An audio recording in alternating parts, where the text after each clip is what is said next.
হরি নম নম নারায়ণ হরি নম নম নারায়ণ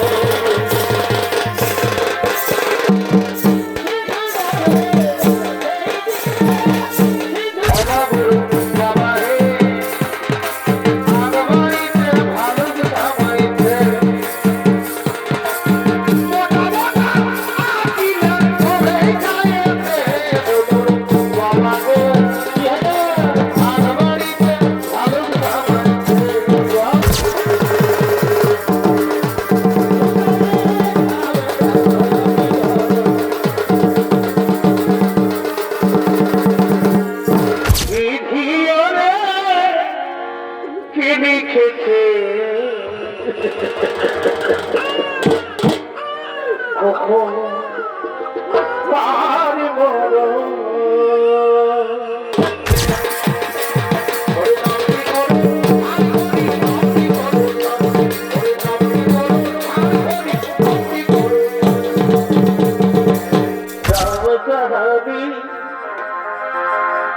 सुनारे राम कहा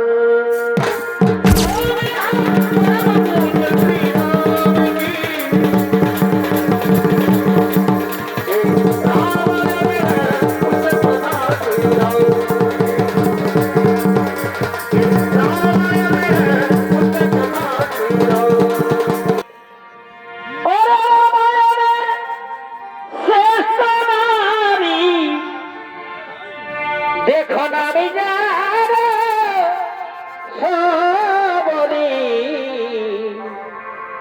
पूर्व जन्मेर रम्भाय अवसरी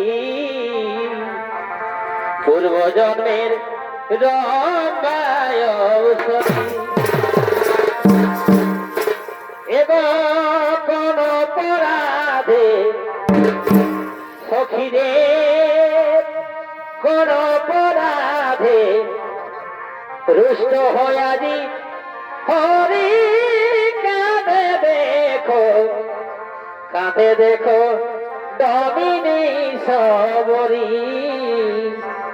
কাঁদে দেখো দমিনী সবরি সেই পুণ্যের কথা সখিরে সেই পুণ্যের কথা শোনাবো সারি সারি কাঁদে দেখো দমিনী সবরি কাঁদে দেখো দমিনী সবরি এবং মোদের ভুল ক্ষমা সখিরে মোদের ভুল ক্ষমা আজি কর দয়া করি কাঁদে দেখো দমিনী সবরি কাঁদে দেখো দমিনী সবরি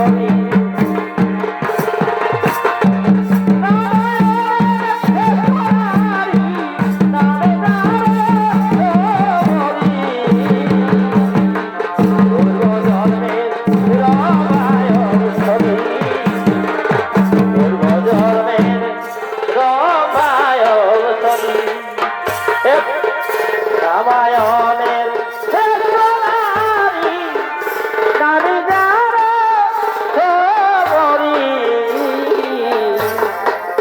পূর্ব জন্মের রামায়ণ ছবি পূর্ব জন্মের রামায়ণ ছবি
ত্রিলোকের মহানায়ক ভগবান বিষ্ণু আগমন করেছেন এই দেবরাজ ইন্দ্রের রাজসভায়।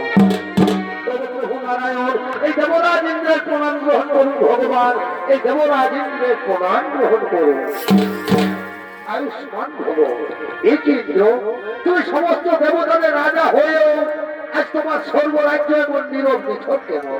না না প্রভু, আমার সর্বরাজ্য আর নীরব নিছক থাকবে না, কারণ কর্তার ইচ্ছা না হলে তো কর্ম হয় না প্রভু। আমি এক্ষুনি সমস্ত অপ্সরাদের ডেকে নানা প্রকার নৃত্য গীতের আয়োজন করব। তোমরা তাড়াতাড়ি ছুটে এসে দেবরাজ ইন্দ্রের রাজসভা।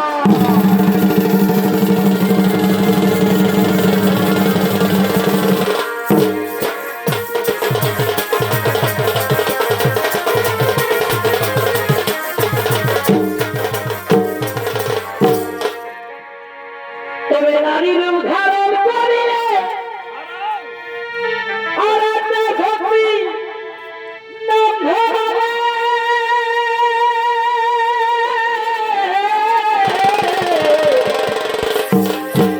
যে রূপে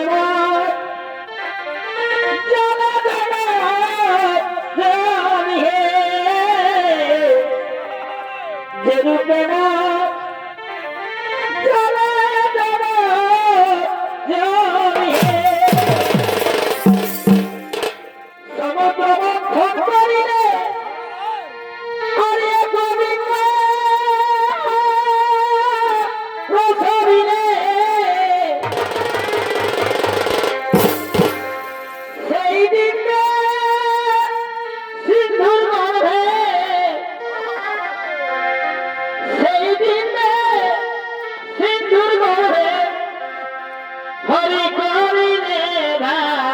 রবি নম নম নারায়ণ, হরি নম নম নারায়ণ।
সমস্ত নবগণ একত্রিত হয়ে বসে রয়েছেন, তা সত্ত্বেও তুমি কাম বাসনায় মুক্ত হয়ে অপলক দৃষ্টিতে ভগবান বিষ্ণুকে দেখছো। এই তো চণ্ডালীর আচরণ। এই চণ্ডালীর আচরণ করার জন্য আমি দেবরাজ ইন্দ্র তোমার অভিশাপ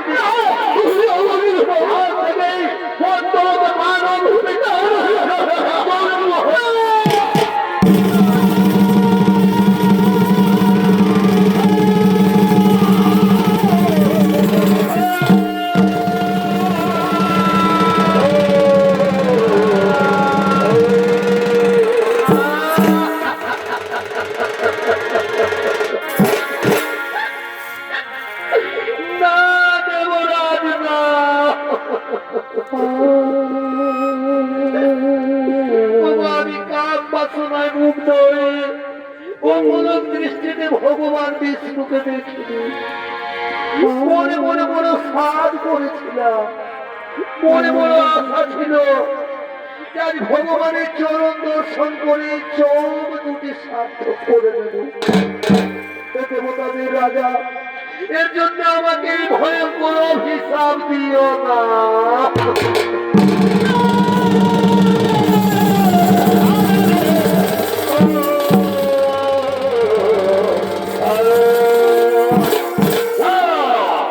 দেবরাজের অভিশাপ কোনোদিনও ব্যর্থ হবে না। তবে নারায়ণ যদি ইচ্ছা করেন তাহলে কিছুটা লোকও করে দিতে পারে।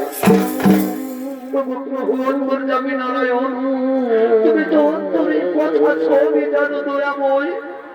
তোমার চরণ দর্শন করে যদি চন্ডাল বংশে জন্ম নিতে হয় তাতেও আমার কোনো দুঃখ নেই। কিন্তু হে প্রভু, আমি যে তোমার চরণ দর্শন না করে বাঁচতে পারি না।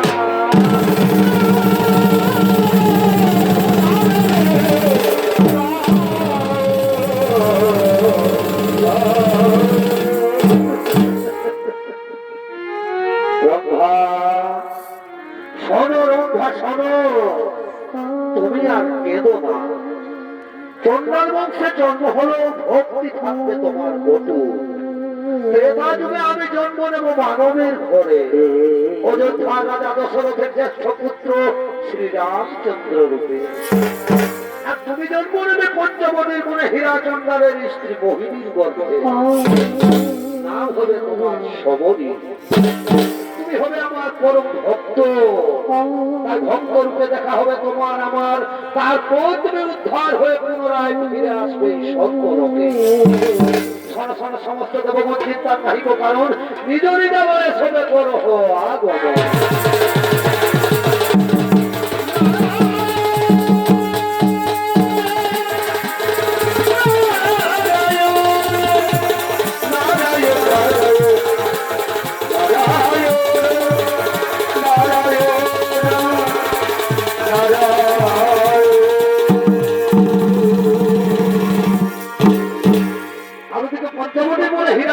তার স্ত্রী মোহিনী তারা কাঁদতে কাঁদতে আগমন করতে চলেছে।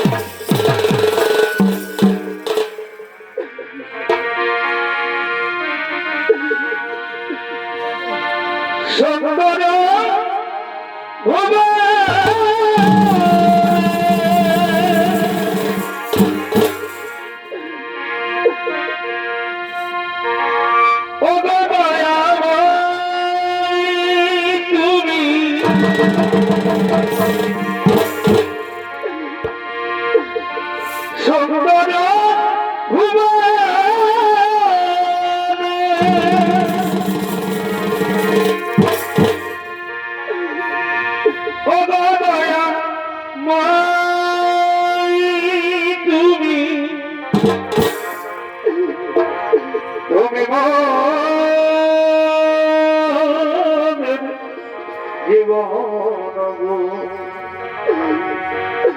তুমি মোদের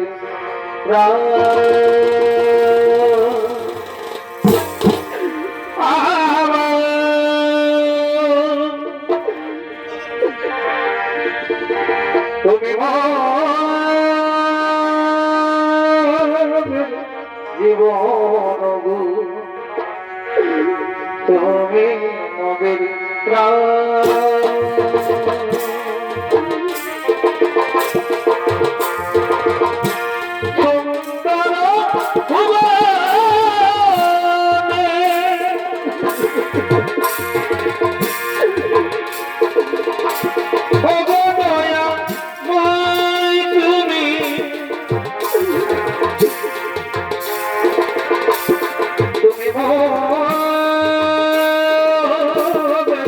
জীবন, তুমি মোদের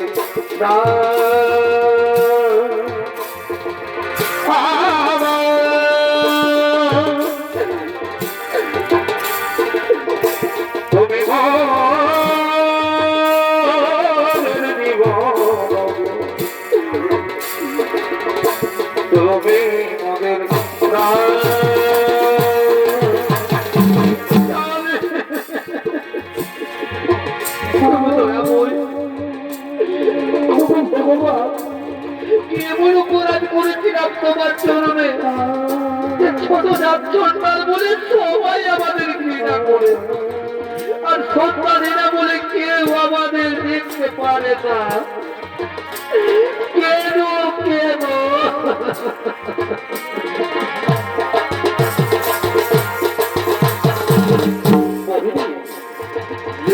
তুমি আর কেঁদো না, তোমার ওই মুখ ভরা কান্না আমি আর সহ্য করতে পারছি না মোহিনী, তোমার কান্না আমি আর সহ্য করতে পারছি না। এই দুনিয়ায় দেখো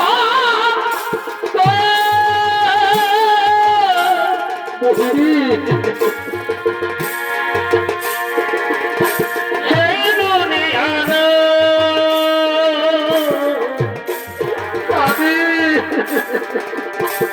মানুষ নামের মানুষ আছে, তুমি বোঝাও।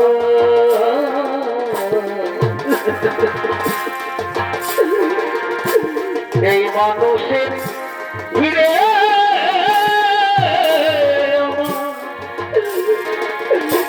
সেই মানুষ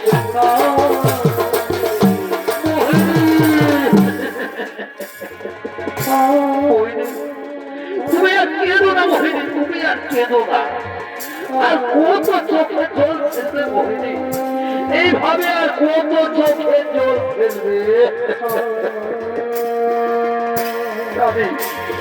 তুমি বলে দাও না গো, আমি কি কোনোদিনও সন্তানের মা হতে পারবো না স্বামী? আমি কি কোনোদিনও সন্তানের মা হতে পারবো না?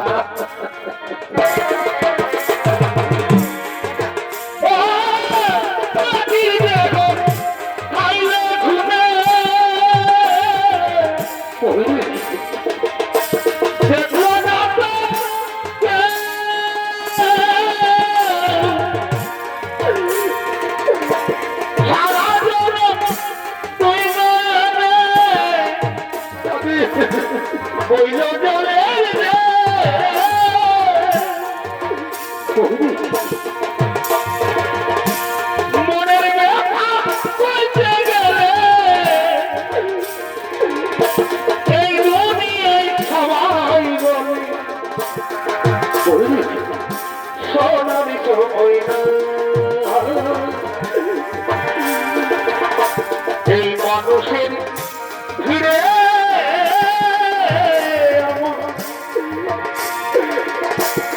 সেই মানুষ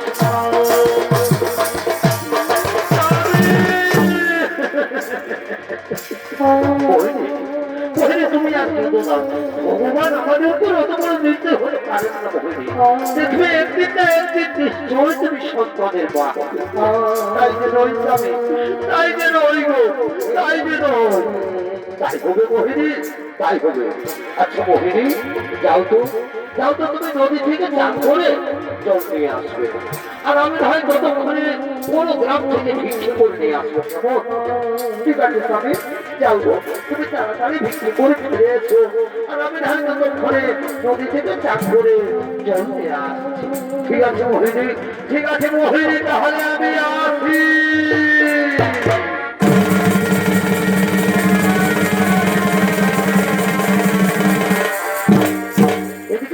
নদীর ঘাটে চান করতে গেলে সেই গ্রামেরই কিছু রমণী নদীর ঘাটে জল তোলার জন্য আগমন করতে চলে। নদী পারে বিহারে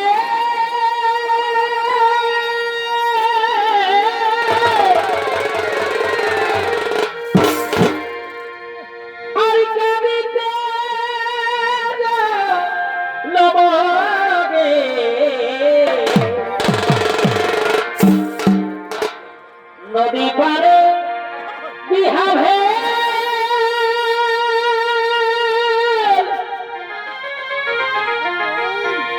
আর কবিতে নবাগে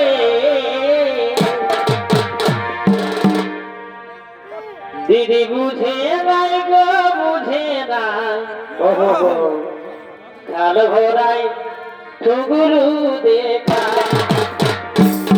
কেন কেন গো দিদি বুঝে নাই গো বুঝে নাই খাল ভরাই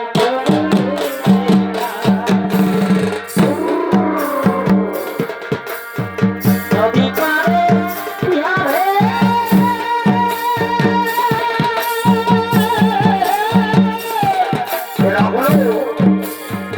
এরা হলো সে গ্রামের রমণী রাজগড়ের আনন্দে জল বেঁধে নদীতে জল তোলার জন্য আগমন করেছে।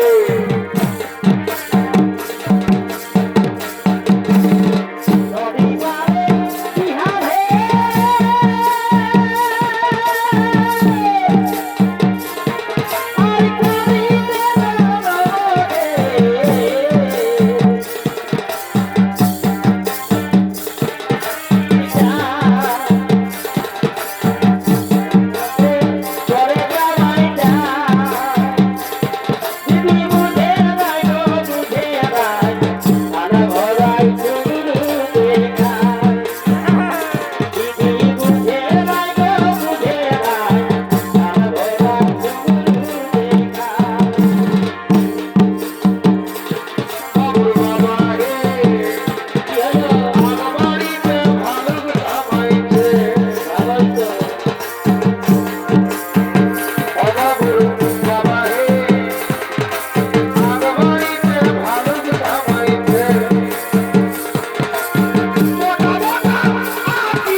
আর করিতে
একে মোহিনী তুমি আজ সময়ে জলের ঘাটে বসে রয়েছ।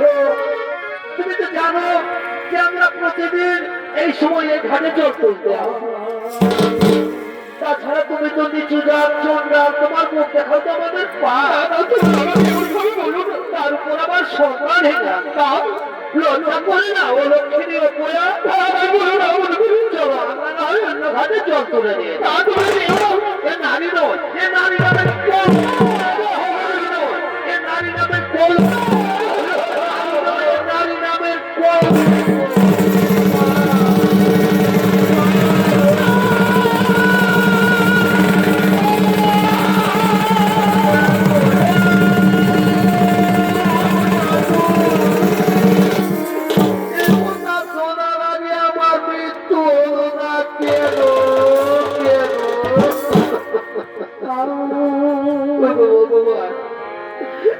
ছোট সবাই আমাকে কেউ দেখতে পারে না।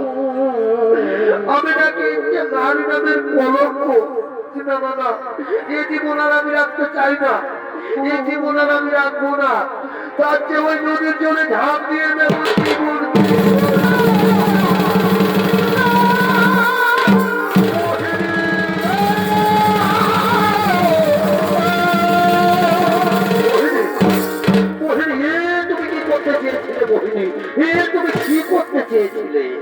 তুমি জানো না যে আত্মহত্যা মহান পাপ? জানো মোহিনী আজ না, আজ অনেক দূরে চলে গিয়েছিলাম ভিক্ষা করার জন্য।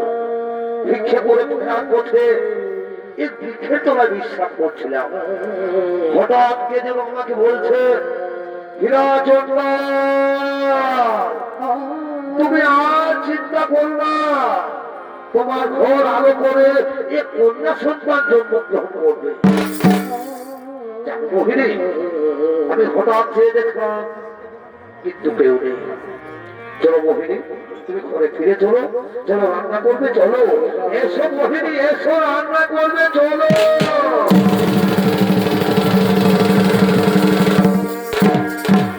অপরদিকে স্বর্গরাজ্যের সমস্ত দেবগণ আগমন করছেন অল্প লোকের দিকে।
অভিশাপ দিয়েছিলেন সেই রম্ভা এখন কোথায় রয়েছে?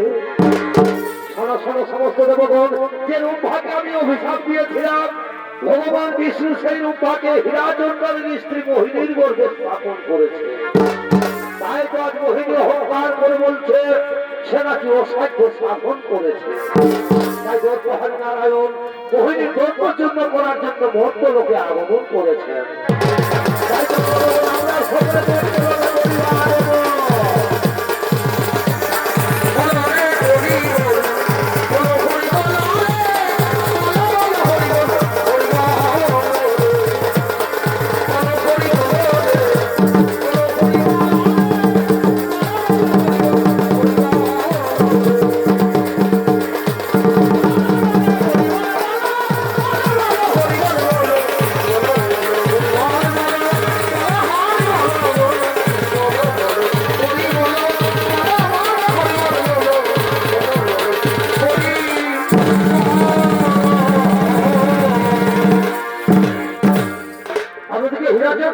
স্ত্রী মোহিনী এক পূর্ণ গর্ভবতী।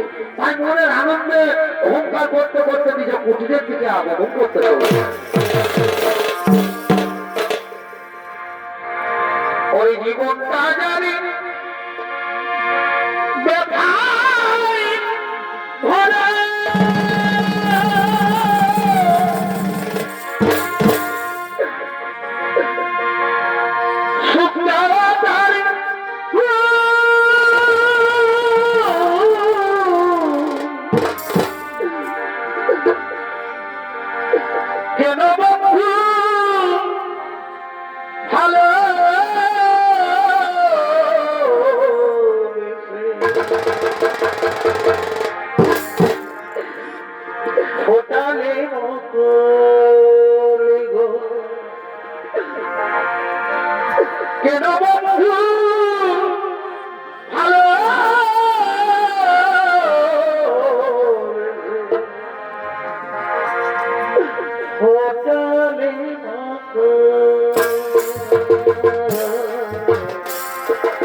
একজন জানে আমার মুখ দেখলে লোকের পাপ কই হলো ভদ্রলোকের বউরা এবার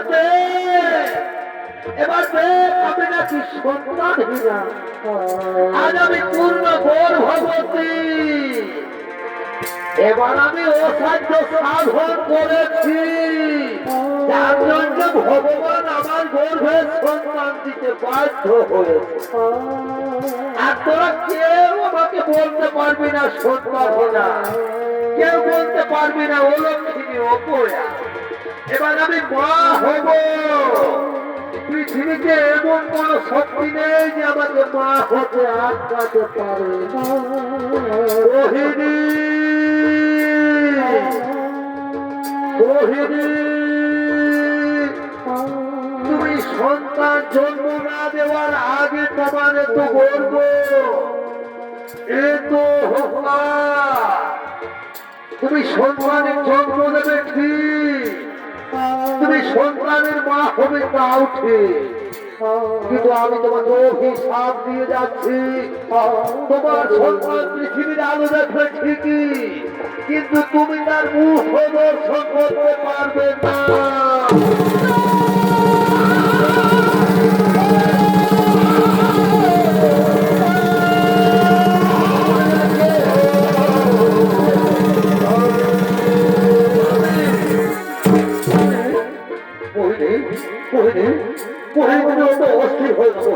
তুমি এভাবে অস্থির হয়ে না মোহিনী তুমি কেমন আছো মোহিনী তুমি তো ভালো আছো তো আমি ঠিকই আছি কিন্তু আজ আমি 3 দিন কিছু খাইনি তাই তো আমার শরীরটা খুবই ক্লান্ত ক্লান্ত লাগছে স্বামী তুমি কোন গ্রাম থেকে ভিক্ষে করে আমার জন্য একটু খাবার নিয়ে এসো গো আমাকে খুবই খিদে পেয়েছে ঠিক আছে মোহিনী ঠিক আছে তুমি কুটির বিশ্রাম করো আমি এক্ষুনি তোমার জন্য খাবার নিয়ে আসবো তুমি কুটির বিশ্রাম করো ঠিক আছে তুমি তাড়াতাড়ি যেন ফিরে আসো ঠিক আছে মোহিনী আমি আসছি তুমি কুটির বিশ্রাম করো মোহিনী আমি আসি তুমি যেন তাড়াতাড়ি ফিরে এসো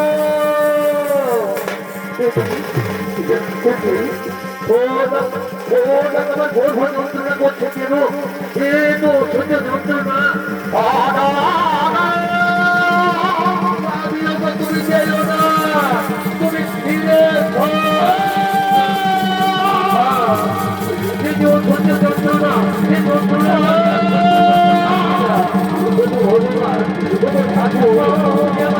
সন্তানকে রক্ষা করে তুমি আমার বলবে সন্তানকে রক্ষা করো আমি আর সহ্য করতে পারছি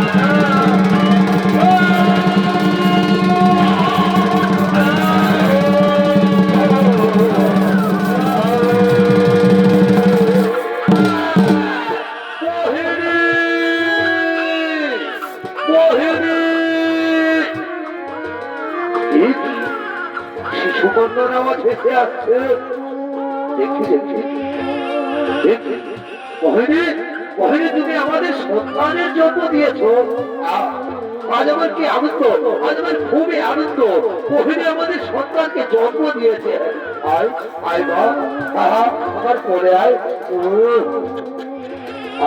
আজ আমার খুবই আনন্দ আজ আমি বাবা হয়েছি আর আমাকে কেউ সন্তানহীনা বলতে পারবে না আজ আমার কি আনন্দ মোহিনী দেখো দেখো আমাদের সন্তানকে দেখো তুমি মা হয়েছো আর তোমাকে কেউ সন্তানহীনা বলতে পারবে না তোমাকে কেউ বলবে না হলো তুমি অপয়া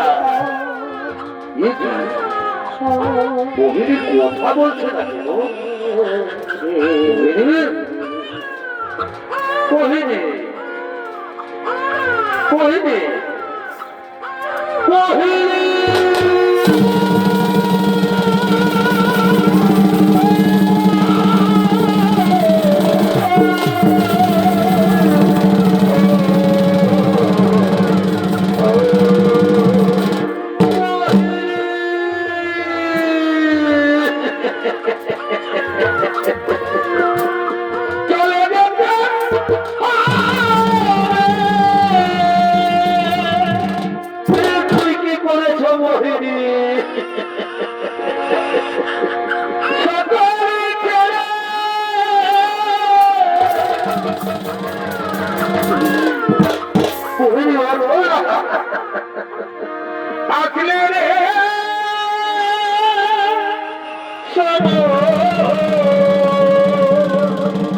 মোহিনী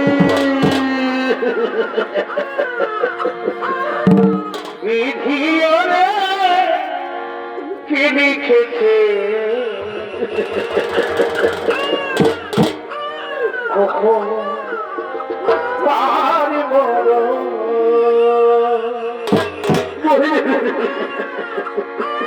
বিধিওরে কি লিখেছে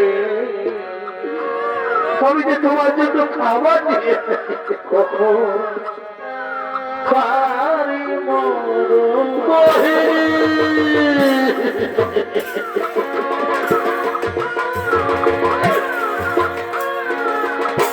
চলে যেতে হবে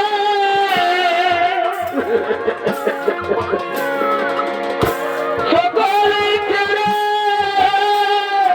মরবে আখেরে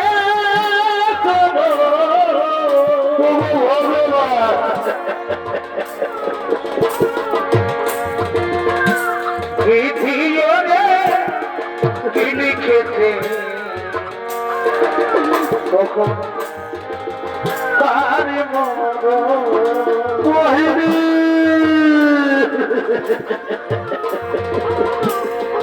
ভিডিওরে কি লিখেছে কখন পারে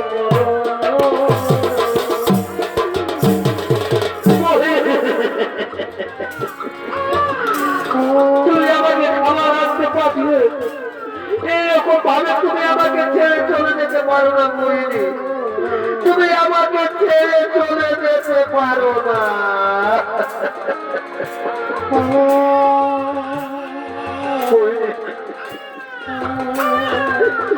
পরিবার তুই আর কাঁদিস রে তোর মা তোকে ছেড়ে চলে গেছে তাহলে আমি তোকে কোনোদিনও ছেড়ে যাবো না রে আমি তোকে কোনোদিনও ছেড়ে যাবো না ওই যে আমারই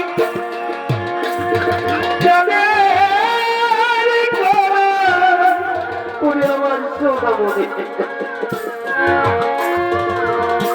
সাতরা জানি পরিবার তুই আর কাঁদিস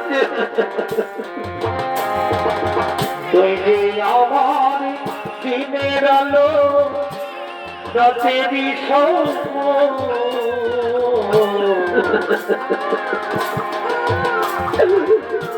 তুই যে আমারই চাঁদের কোনা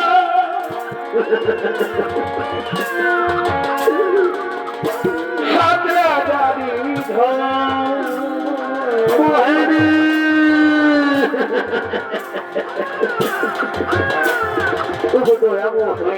আমার দিনের আলো রাতেরই স্বপ্ন ভগবান চন্দার বংশ দিয়ে যথা তো আমার কোন দুঃখ নেই চন্দার বংশে জন্ম হয়েছে কিন্তু তুমি যে আমার শেষ সম্পর্কটুকু কেড়ে নিতে দয়াবো তুমি আমার শেষ সম্পর্কটুকু কেড়ে ছোট্ট মেয়েটাকে আমি কেমন করে এখন লালন পালন কাঁদিস মা তুই আর কাঁদিস চলো মোহিনী এই পৃথিবী ছেড়ে আমাকে ছেড়ে যখন তুমি চলে গেলে পৃথিবীতে যখন তোমার স্থান হলো না চলো এবার তোমার স্থান হবে ওই শ্মশানে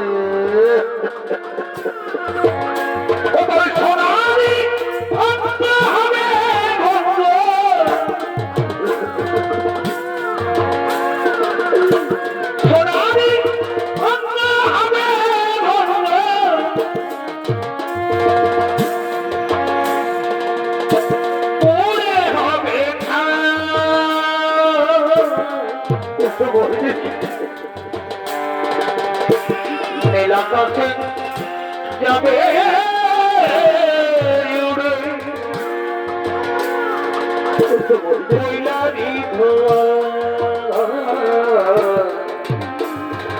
প্রভু দয়া করে নীলকাকে যাবে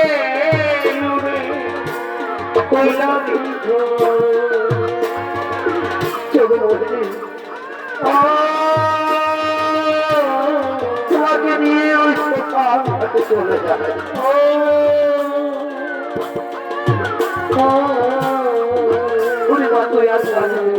চল চল তোর মায়ের সব কাজের ব্যবস্থা করিস চল তোর মায়ের সব কাজের ব্যবস্থা করি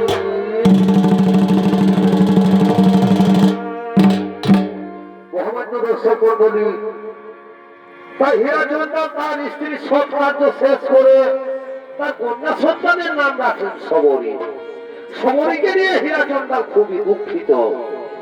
খেয়ে না খেয়ে অনাহারে থেকে ছোট্ট সবরীকে লালন পালন করতে করতে সবরী 6 বছর বয়স হলে হীরাজনদাল মারা যায়। আর হীরাজনদাল মারা গেলে সবরী বড় অসহায় হয়ে যায়। ছোট জাত বলে সবাই তাকে ঘৃণা করে, কেউ তাকে আদর করতো না। মুনি ঋষিদের আশ্রমের এঁঠো পাতার খাবার খেয়ে খেয়ে সবরী বড় হতে লাগলো। তবু তার মনে অটুট ভক্তি ছিল সাধু মুনি ঋষিগণদের সেবা করার জন্য। কিন্তু দিনের আলোয় সবাই তাকে ঘৃণা করে। তাই সবরী রাত্রির অন্ধকারে প্রতিদিন মাতঙ্গ ঋষির আশ্রমে চুপি চুপি কাঠের বোঝা রেখে দিয়ে যেত। তাই ওদিকে মাতঙ্গ ঋষি তার শিষ্যদের নিয়ে নিজ আশ্রমের দিকে আগমন করতে চলেছে। ওরে জন্মিলে চলিতে পারে যোদ্ধা বলি করে, জন্মিলে চলিতে পারে যোদ্ধা বলি করে, আর না চলিলে যোদ্ধা, আর না পারিলে যোদ্ধা জানে সংসারে মনে বলে লিখেছে বেদের গোচরে। হে মনে বলে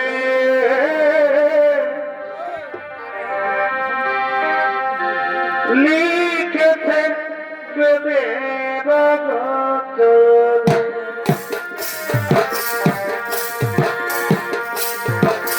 জন্মিলে চলিতে পারে যোদ্ধা বলি করে, জন্মিলে চলিতে পারে যোদ্ধা বলি করে, না পারিলে যোদ্ধা, না পারিলে যোদ্ধা জানে সংসারে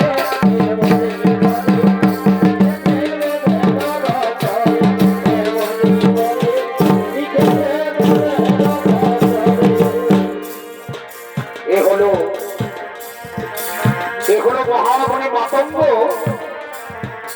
আজ মনের আনন্দে তার শিষ্যদের নিয়ে নিজ আশ্রমে আগমন করেছেন। আর এই মহামণি মাতঙ্গের ভূমিকায় নৃত্য পরিবেশন করবেন আমাদের চিরহাত নিত্যানন্দ ছন্দিত নাচের পরিচালক জগন্নাথ সিং।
আদেশ করো। সরাসরি মনে ঋষিগণ, আমি অনেকদিন ধরে দেখে আসছি আমার আশ্রমে রান্না করার সমস্ত সামগ্রী শেষ হয়ে যায়, কিন্তু আজও পর্যন্ত কাঠের কোনো অভাব থাকে না। আমার তো মনে হয় কেউ যেন চুপে চুপে এই আশ্রমে কাঠের বোঝা রেখে দিয়ে যায় না তো। সে কি গুরুদেব, কে হতে পারে সে এমন মহান ব্যক্তি? সে যেই হোক না কেন, আজকে এই গভীর রাত্রে তোমরা অত্যন্ত প্রহরী থেকে তাকে হাতে হাতে ধরতে হবে কে সেই মহান ব্যক্তি। আমি চললাম এখন স্মরণ কুটিরে। কেমন? ঠিক আছে গুরুদেব, আপনার আদেশ আমরা অক্ষরে অক্ষরে পালন করবো। আপনি নিশ্চিন্ত করে চলে যান স্বয়ং কুটিরে।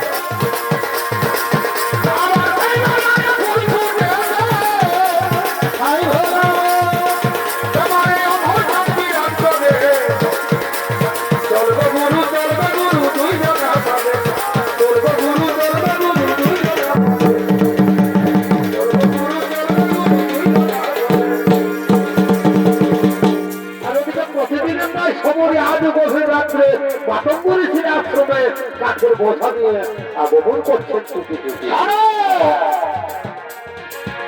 শোনো বলে দিচ্ছি ভাই, আজ আমাদের গুরুদেবের আদেশ আমরা করে পালন করবো। আজ আমরা কোনো ভোটে নিদ্রায় যাব না। আজ আমরা দেখবো আমাদের আশ্রমে কে যেন চুপি চুপি কাঠের বোঝা রেখে যায়।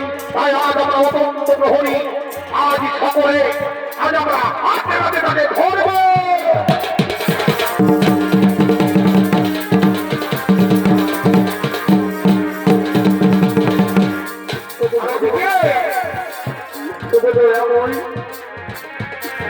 ঠাকুর, আমি ছোট যাওয়ার জন্য আগুনের সবাই আমাকে ঘৃণা করে মনে মনে মনে আশা ছিল সাধু মনে ঋষিমন্দের সেবা করার জন্য, কিন্তু কেউ আমাকে দেখতে পারে না।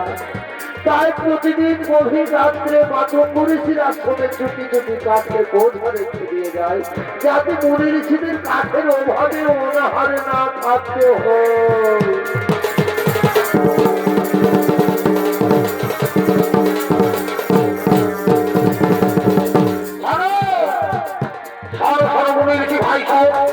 রাত্রি প্রায় গভীর হয়ে পড়ে আমরা নিদ্রাহীন। আজ আমরা তাকে হাতে হাতে ধরবো। আজ আমাদের গুরুদেবের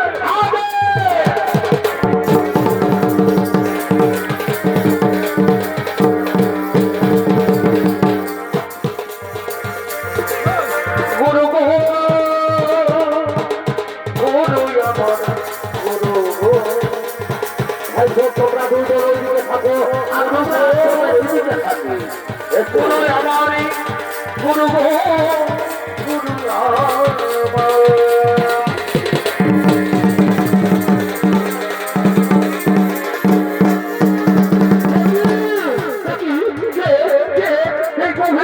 তোমরা আশ্রমে দাঁড়িয়ে আমরা হলাম মহাবলী মাতঙ্গের শিষ্য, কিন্তু তুমি রমণী হয়ে এত গভীর রাত্রে তুমি আমি হলাম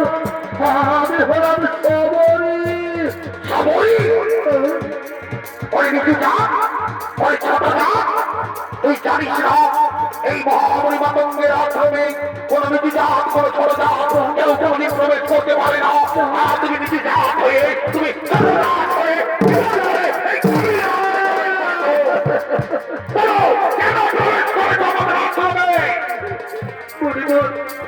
এমন অপরাধ করেছে, শুধু কাঠের বোঝা এনে দিয়েছি। এমন অপরাধ করেছো?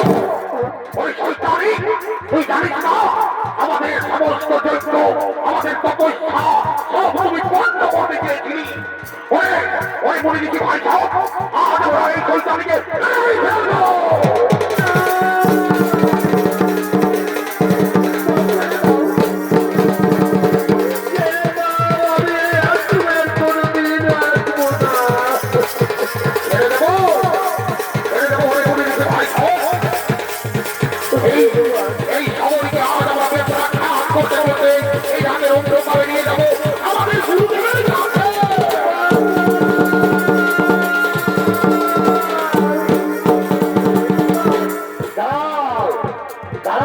ঋষিগণ, এই গভীর রাত্রে গোসাই নারীকে মারধর করছো কেন?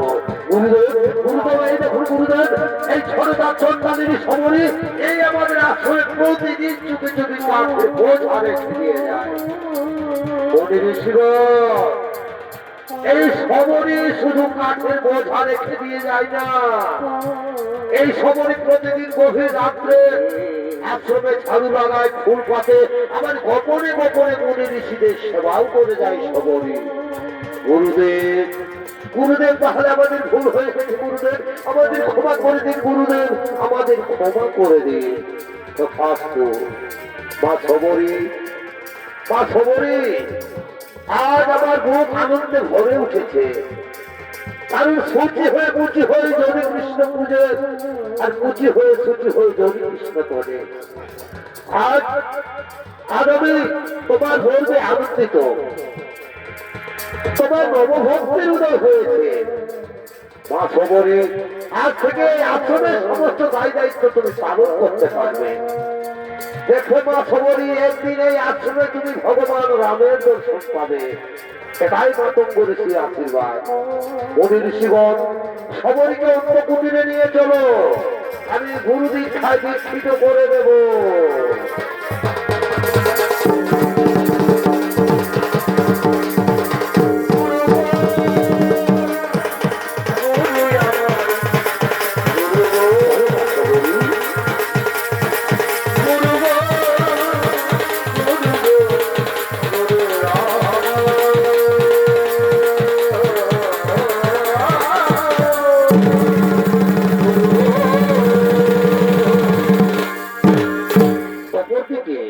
ওদের ধর্মের বছরতে জ্যেষ্ঠ পুত্র শ্রীরাম ও তার ভাই লক্ষ্মণ তারা সীতাদেবীর অন্বেষণ করতে করতে পম্পা সরোবরের দিকে আগমন করতে চলেছে।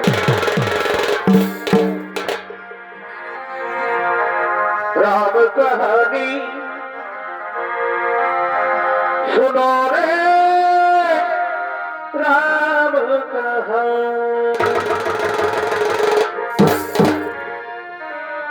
कहते सुनते रे,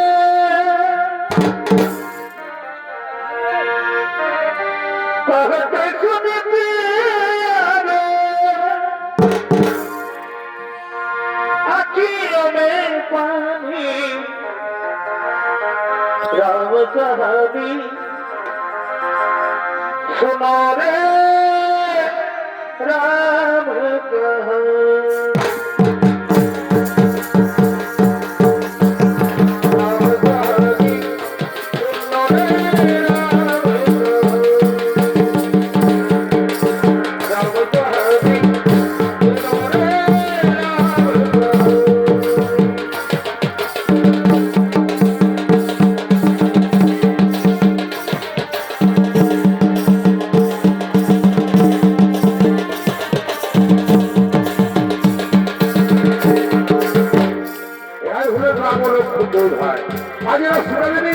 করতে করতে পম্পা সরোবরের কাছে আগমন করেছে।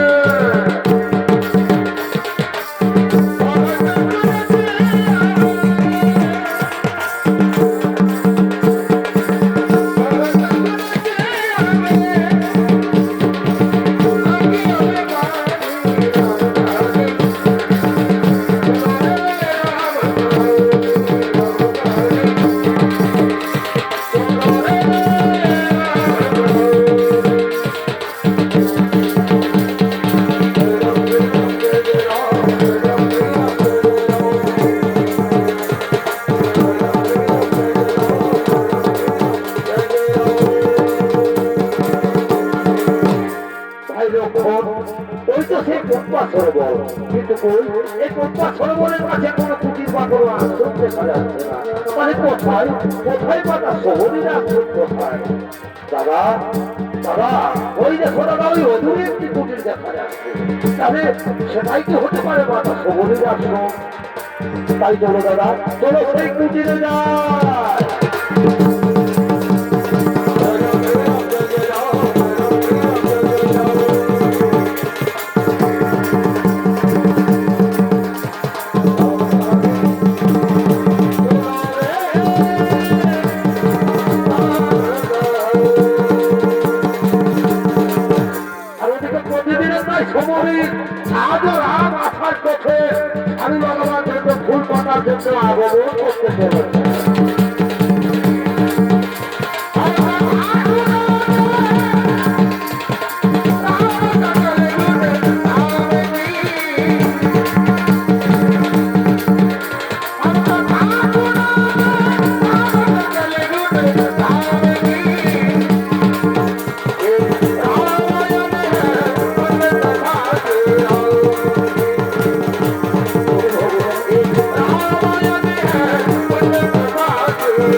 ওগো ভগবান, ওগো ঠাকুর, আমি যে তোমার আশা করতে বসে আছি দয়াময়, আর কতদিন পর আমায় দেখা দেবে? তুমি আমার গুরুদেবের কথা আমি মনে মনে বিশ্বাস করি। একদিন না একদিন এই আশ্রমে তোমাকে আসতে হবে দয়াময়, একদিন না একদিন এই আশ্রমে তোমাকে আসতে হবে।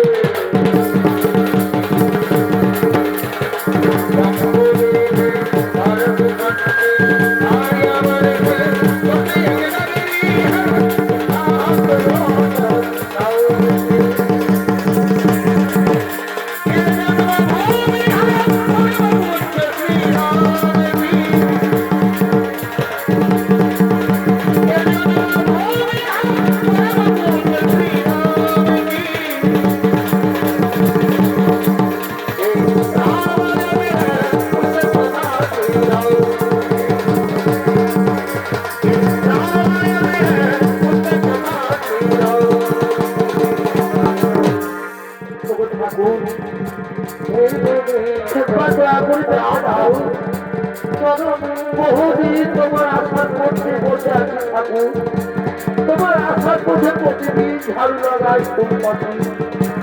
এই চরণে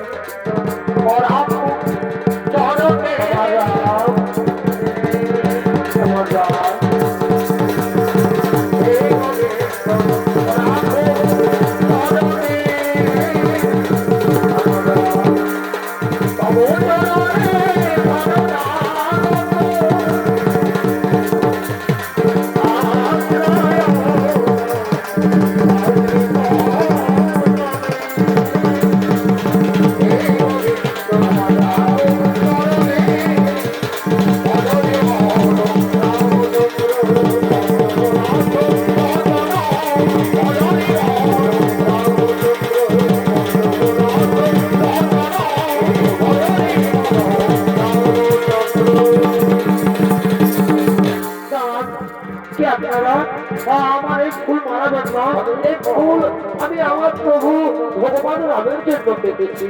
কে আপনারা? কাউকে খুঁজছেন? হ্যাঁ, আমরা মাতা সবরীকে খুঁজছি। মাতা সবরী? কে আপনারা? পরিচয় দিন। আমি হলাম অযোধ্যা রাজা দশরথের জ্যেষ্ঠ পুত্র শ্রীরাম, আর এ হলো আমার ছোট ভাই লক্ষ্মণ। প্রভু রাম, লক্ষ্মণ, প্রভু ভগবান, এই চর্মচক্রে আমি আপনাকে চিনতে পারিনি ঠাকুর।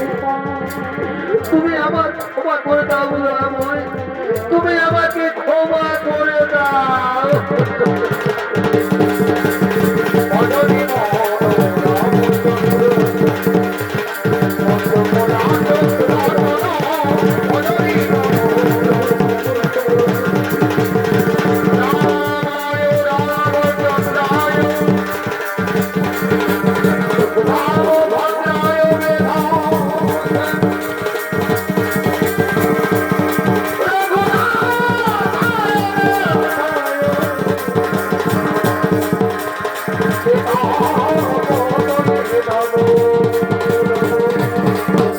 মাতা সবরী, ওঠো মাতা। আর তোমাকে দেখে যেন মনে হচ্ছে মাতা কৌশল্যার কাছে দাঁড়িয়ে রয়েছে। প্রভু, আমি তো তোমাদের জন্য মিষ্টি মিষ্টি ফল নিয়ে এসেছি প্রভু। আসুন প্রভু, আমার মন্দিরে আসুন, আমি আপনাদের জন্য ফল নিয়ে এসেছি। আসুন, আসুন প্রভু।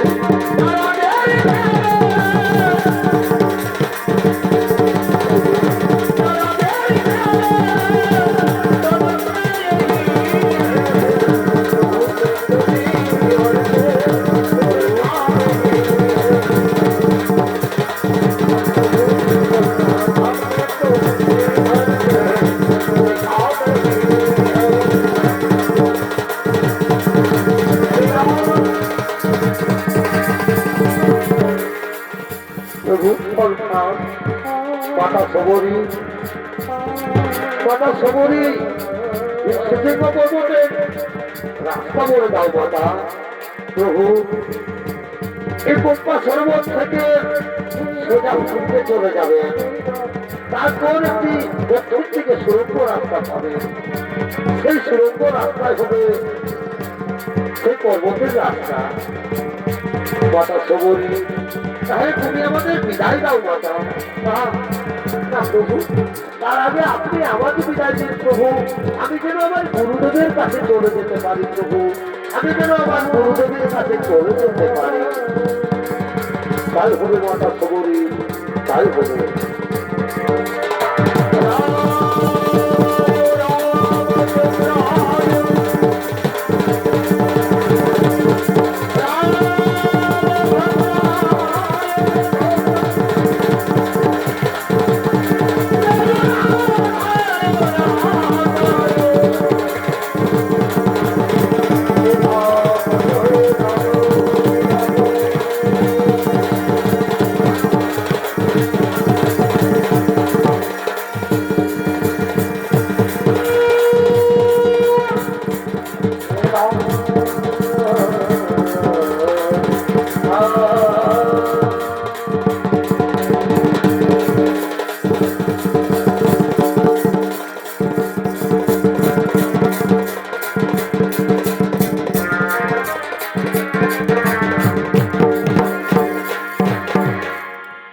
নমস্কার মহামানের চরিত্রগুলি দর্শক মন্ডলী, ভক্ত সবরী উদ্ধার করাটি এখানেই সমাপ্ত করলাম।